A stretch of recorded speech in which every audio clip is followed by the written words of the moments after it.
Good morning, class 7th. Today we shall start our chapter Hindi का, जो कि हमारा चल रहा था चैप्टर 7। कोणार्क के टेम्पल के बारे में हम पढ़ रहे थे। कोणार्क का जो मंदिर है जो कि उड़ीसा में है ना, तो उसका हमारा ये पेज नंबर 45 पे बच गया था पैराग्राफ, तो इसको हम कंप्लीट करते हैं, है ना।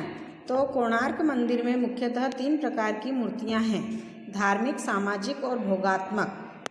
मीन्स कोणार्क जो मंदिर है उसमें कितनी प्रकार की मूर्तियां हैं? 3 प्रकार की, धर्म से रिलेटेड, समाज से रिलेटेड और भोगात्मक, मतलब कि वहाँ की जो फिजिकल स्थिति है उससे रिलेटेड। पहले में देव मूर्तियाँ, अवतार तथा पौराणिक उपाख्यानों के चित्र हैं। दूसरे में बैलगाड़ी खींचना, औरत का खाना पकाना, 2 दलों द्वारा रस्सी खींचा जाना, सैनिकों का युद्ध से लौटना, पतंग पर चंदोवे का ताना बाना शामिल है। तीसरे प्रकार में श्रृंगारिक मूर्तियां हैं। इसके अलावा विशालकाय हाथी तथा घोड़ों की मूर्तियां हैं जो विश्व प्रसिद्ध मानी जाती है ना। 3 प्रकार की जो मूर्तियां बताई कि पहले धर्म से रिलेटेड, फिर समाज से रिलेटेड और फिर भोगात्मक, मतलब कि जो उस समय के लोग क्या क्या भोग करते थे, क्या क्या उनके शौक थे, किस तरह से वो भोगात्मक, मतलब किन किन चीज़ों का वो भोग करते थे। तो पहले में जो है देव मूर्तियाँ, मतलब धर्म से रिलेटेड, है ना। धर्म, देव मूर्तियाँ, पौराणिक उपाख्यान के चित्र, मतलब धर्म से रिलेटेड। दूसरी में बैलगाड़ी खींचना, औरत का खाना पकाना, 2 दलों द्वारा रस्सी खींचा जाना, सैनिकों का युद्ध से लौटना, मतलब समाज से रिलेटेड। उसके बाद तीसरे प्रकार में श्रृंगारिक मूर्तियाँ की औरतें जो हैं वो श्रृंगार करके कैसा कांच में अपने आप को देख रही हैं। तो इस तरह से ये 3 तरह की मूर्तियाँ। इसके अलावा विशालकाय हाथी और घोड़ों की भी मूर्तियाँ हैं जो कि विश्व में प्रसिद्ध मानी जाती है, पूरे विश्व में प्रसिद्ध हैं वो। कोणार्क की मूर्तियों के शिल्प विधान में तत्कालीन सामाजिक व्यवस्था की स्पष्ट छाप दिखाई देती है। उस जमाने में धनिक लोग कैसे अचकन पहनते थे, पायजामा का भी प्रचलन था, स्त्रियां अपने अंगों को आभूषणों से सजाती थीं, पुरुष सिर पर पगड़ी बांधते थे, पलंग, तख्त, कुर्सी आदि का प्रयोग किया जाता था, लोग जूते पहनते थे, पालकियां थी, थालियों में भोजन करने का रिवाज था। इस समय ढोल, पखावज, वीणा, घंटा आदि पर गायन वादन होता था। युद्ध में धनुष, बर्छा, तलवार, गदा, छुरा, तुर्री और शंख का प्रयोग किया जाता था। इस तरह कोणार्क मंदिर संपूर्ण उत्कलीय संस्कृति का जीवंत प्रतीक है।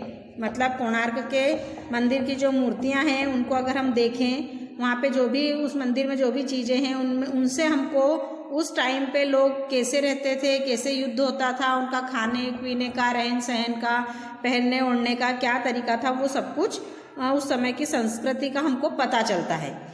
इस सुप्रसिद्ध मंदिर के पतन के बारे में भी अनेक बातें लिखी गई हैं। कहते हैं इस पर काला पहाड़ ने आक्रमण किया था, इस पर चुंबक लगा चुंबक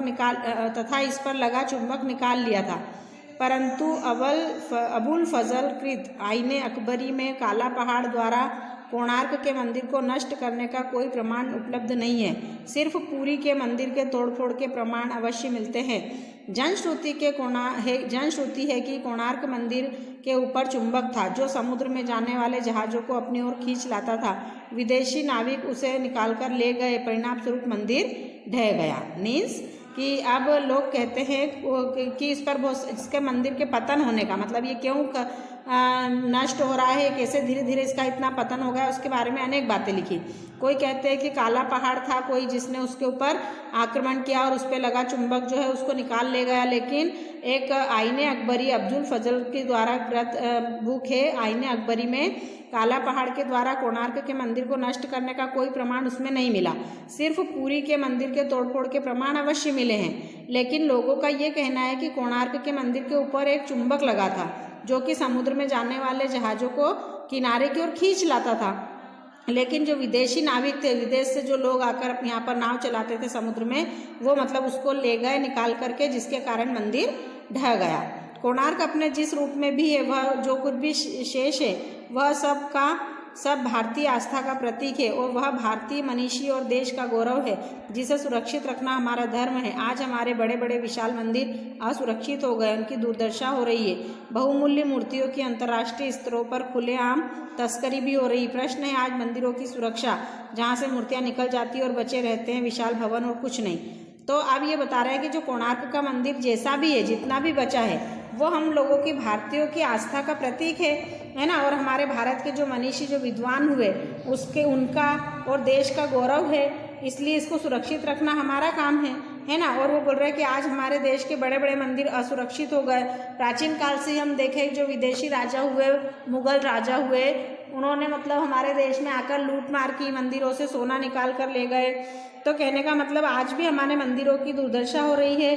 वहाँ पे जो बहुमूल्य कीमती मूर्तियाँ हैं, जो कि अंतर्राष्ट्रीय वहाँ से ले जाते हैं लोग और फिर उसको अंतर्राष्ट्रीय स्तरों पर उनकी तस्करी हो रही है, उनको बेचा जाता है ना, प्रदर्शनी में रखा जाता है। और प्रश्न है आज मंदिरों की सुरक्षा, मतलब कि लेखक के कहने का मतलब है कि हमारे मंदिरों की सुरक्षा के लिए हम लोग क्या कर रहे हैं। गवर्नमेंट ने इसके लिए कुछ नियम बनाना चाहिए, जहाँ की बड़े बड़े मंदिरों से मूर्तियाँ तो निकाल ले जाते हैं लोग और फिर वो ऐसे ही एक विशाल भवन के जैसा, खंडर के जैसा होते रहते हैं। तो ये चैप्टर हमारा फिनिश हुआ। कुलदीप कपूर जी ने ये चैप्टर लिखा है, जिसमें उन्होंने हमको कोणार्क जो मंदिर है, सूर्य मंदिर उड़ीसा में, उसके बारे में बताया है ना। ये हमारा चैप्टर फिनिश हुआ। अब इसकी जो एक्टिविटीज़ है, क्वेश्चन आंसर मैं आपको सेंड कर दूंगी, आप राइट कर लेना। इसके शॉर्ट क्वेश्चन आपको सेल्फ राइट करना है कि इस मंदिर के निर्माण के बाद निर्माण का क्रम टूट गया। आप बुक में से देखकर लिखेंगे, हमने चैप्टर समझा था। कोणार्क मंदिर के जगमोहन के बारे में बताइए। कोणार्क के घोड़ों के संबंध में हार्वेल ने क्या लिखा। कोणार्क मंदिर में कितने प्रकार की मूर्तियां हैं, अभी जस्ट मैंने आपको समझाया।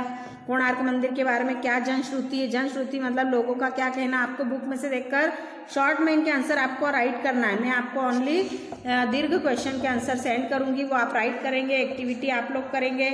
फिर ये जो गद्यांश दिया हुआ है, इसको पढ़ करके आपको इसके क्वेश्चन के आंसर देना। ये आपका सेल्फ वर्क है, आपको खुद सेल्फ करना है, ठीक है। इसके बाद का जो भी ग्रामर है पीछे, वो मैं आपको समझा दूंगी। अब हम पढ़ेंगे कारक, तो ये मैं इसको नेक्स्ट वीडियो में आपको समझाऊंगी। Okay, good day now.